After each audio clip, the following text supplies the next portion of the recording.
ഹിന്ദു മഹാസഭ എന്ന് പറയുന്ന ഒരു സംഘടന ദേശീയ പ്രസ്ഥാന കാലഘട്ടത്തിൽ തന്നെ വളരെ സജീവമായി രംഗത്തുണ്ട്. ഇന്ത്യയിലെ സംഘപരിവാർ സംഘടനകളുടെ പിതാവെന്ന് വിളിക്കാവുന്ന വിധമുള്ള ഹിന്ദു മഹാസഭ അന്നത്തെ ഘട്ടത്തിൽ തന്നെ ഒരു ഹിന്ദു രാഷ്ട്ര നിർമ്മിതിയെ സംബന്ധിച്ച ആലോചനകൾ മുന്നോട്ട് വെക്കുന്നു. ഇന്ത്യയിലെ 1919 തന്നെ ഇന്ത്യയിൽ കമ്മ്യൂണിസ്റ്റ് പാർട്ടിയുടെ ചെറിയ ഗ്രൂപ്പുകൾ ഇന്ത്യയിലെമ്പാടും രൂപം കൊണ്ടുവരുന്നുണ്ട്.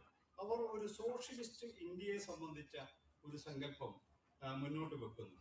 ഇന്ത്യയിലെ ന്യൂനപക്ഷമായ മുസ്ലിം സമൂഹം 40കളോടടുക്കുമ്പോൾ പാകിസ്ഥാൻ എന്ന് പറയുന്ന സെപ്പറേറ്റ് രാഷ്ട്രത്തെ സംബന്ധിച്ച ഒരു സങ്കല്പം മുന്നോട്ട് വെക്കുന്നു. ഞാൻ പറയുന്നത്, നമ്മൾ ഇന്ത്യയെക്കുറിച്ച് എന്ത് തന്നെ സങ്കല്പിച്ചാലും 19ാം നൂറ്റാണ്ടിന്റെ അവസാനവും 20ാം നൂറ്റാണ്ടിന്റെ ആദ്യവും ഇന്ത്യയിൽ പ്രവർത്തിച്ച